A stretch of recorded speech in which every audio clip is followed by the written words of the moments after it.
Hello there and welcome back to Tutorly Academy tutorials. So today we are continuing our bonding and chemical interactions playlist, and we will be focusing on the topic of formal charges. So how do you go about calculating formal charges? Now, formal charges is something that's going to be very important for my high school and college students. Specifically for college students, if you're in organic chemistry or if you are taking general chemistry, that's a focus. And then for students just taking chemistry in high school, this is also important for you as well. So today is going to be a very easy video because all we're going to talk about are formal charges. Now, what are formal charges? Formal charges are when you calculate the individual charge of each atom in a compound. Now, a formal charge is not the same thing as the oxidation number, okay? The oxidation number is something that is set in stone. Like, for example, fluorine will always have an oxidation number of -1. Magnesium will always have an oxidation number of +2. When we're talking about formal charges, we're looking at an atom in relation to the other, to the other atoms that surround it in the compound, okay? So that's what the primary difference is. And that's not going too deep into a theoretical level, but just so you guys can understand the basis of that. Formal charges and oxidation numbers are not the same. So normally a formal charge for an atom will be 0 in a compound unless the compound contains an overall charge. Now you may be like, well, what are you talking about, Tutorly Academy? Well, if you look here, you see that this atom does not have a charge.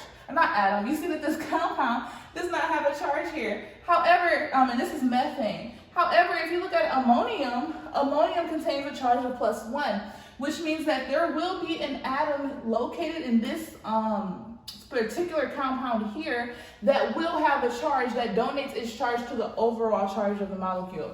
We'll look at it in more detail. But first, let's discuss the calculation. So the books that you guys go through and your teachers, they have their own way of trying to teach you how to do this.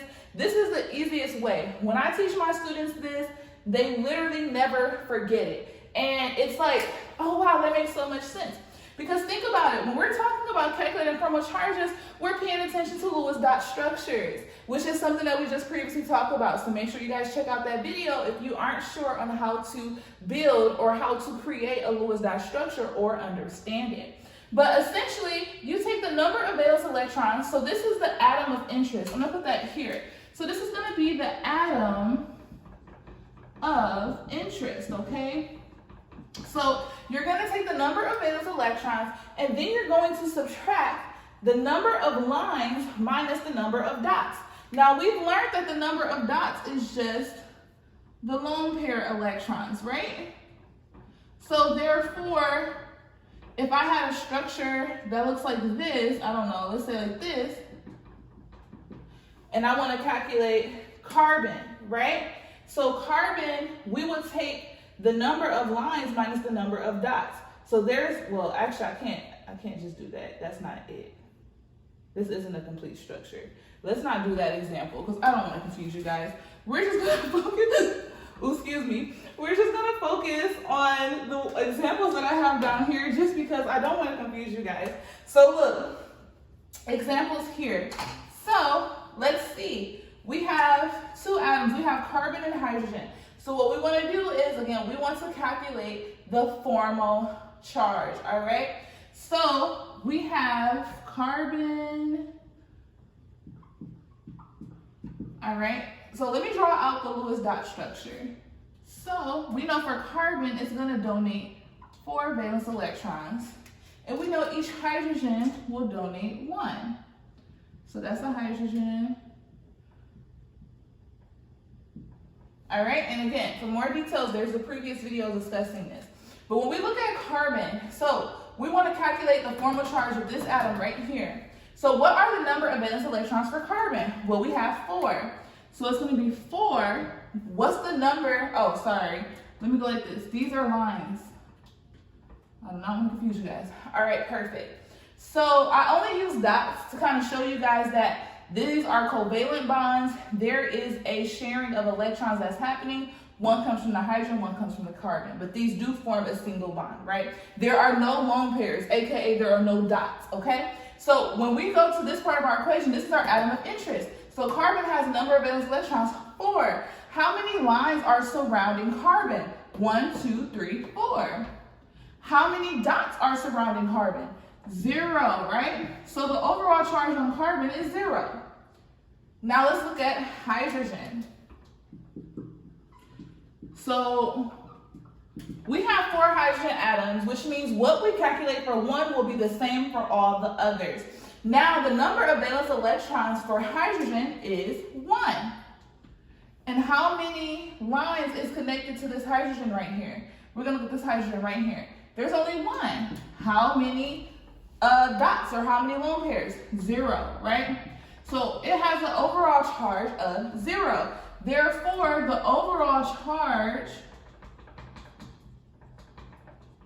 of the molecule is 0. And does that add up? Yes, it does, because we don't have a charge here. Now let's do this exact same thing for this atom here. So first, we are going to make the structure.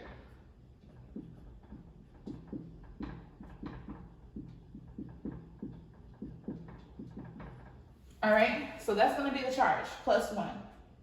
Now, let's go ahead and then for the sake of making it easier to read than this one, I just went ahead and just put the lines. So now let's go ahead and calculate the formal charge for each atom. So we have nitrogen first. Now it tells us that since nitrogen is our atom of interest, we have to know its number of valence electrons. If you look at the periodic table, nitrogen has 5. Now how many lines are attached to nitrogen? 1, 2, 3, and 4. How many dots? There are no lone pairs, so it's -0. So 5 minus 4 is +1. So far we can see where the positive charge is coming from in this molecule because the nitrogen has a +1. And we can already take our information here. We know that hydrogen is going to be 0. So then our overall charge for molecule is +1.